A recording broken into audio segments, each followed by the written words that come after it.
நீங்க கவனிச்சிருக்கீங்களா? வாழ்க்கையில சில பாடங்கள் புத்தகத்துல எழுதி இருக்காது, நாமளும் படிச்சு தெரிஞ்சிருக்க மாட்டோம். ஆனா அந்த பாடம் நம்ம மனசுல ஆழமா பதிஞ்சு போயிருக்கும். அது என்ன தெரியுமா? அனுபவம். அதுதான் நம்மளை வழிநடத்தி கூட்டி போற உண்மையான ஆசிரியர். வாழ்க்கை ஒரு பெரிய பள்ளி மாதிரி தான். ஆனா இங்க மாஸ்டர் யாருன்னா அனுபவம். அது மெதுவா உங்களுக்கு கத்து கொடுக்கும்.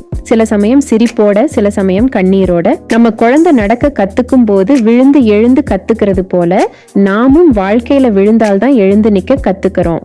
அந்த விழுந்த அனுபவம் தான் நம்மை உறுதியான மனிதனாக்குது. ஒரு வேலை தோல்வி அடைஞ்சது, ஒரு கனவு முறிந்தது, ஒரு உறவு நம்மை விட்டு போனது, அந்த நேரத்துல நமக்கு உலகமே முடிஞ்ச மாதிரி தோணும். ஆனா சில மாதங்கள் கழிச்சு பார்க்கும்போது தான் புரியும், அந்த அனுபவம் தான் நம்மளை வேற மாதிரி உருவாக்குச்சுன்னு. அனுபவம் பொறுமையாக இருக்க கத்துக் கொடுக்கும். சில விஷயங்களுக்காக காத்திருக்க கத்துக் கொடுக்கும். சில மனிதர்களை புரிஞ்சுக்க கத்துக் கொடுக்கும்.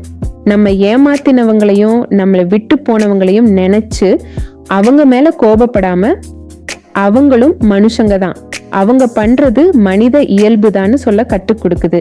நம்ம வாழ்க்கை எப்போதும் இனிமையா இருக்காது, ஆனா ஒவ்வொரு கஷ்டமும் புதுசா ஒரு வலிமையை உருவாக்கும். அதனால தான் சில பெரிய மனிதர்கள் சொல்லுவாங்க, நீ கஷ்டப்பட்ட பாதை தான் உன்னை உயர்த்தும் படிக்கட்டுன்னு. அதனால நண்பர்களே, இன்னிலிருந்து ஒரு விஷயம் ஞாபகம் வச்சுக்கோங்க.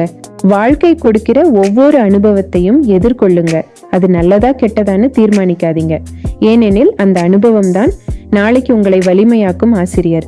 அடுத்த தடவை நீங்க ஒரு கஷ்டத்துல இருக்கும்போது உங்களுக்கு நீங்களே சொல்லுங்க, இந்த சவால் எனக்கு ஏதோ கத்துக் கொடுக்க வந்திருக்கு, என்னை நாசம் செய்ய வரலன்னு வாழ்க்கை மெதுவா கத்துக் கொடுக்குது. நம்ம அதை பொறுமையோட கேட்கணும், கற்றுக்கொள்ளணும், முன்னேறணும். அனுபவம் தான் நம்ம வாழ்க்கையின் சிறந்த ஆசான். அதை நம்புங்க, அது உங்களை வெற்றியை நோக்கி கூட்டிச் செல்லும்.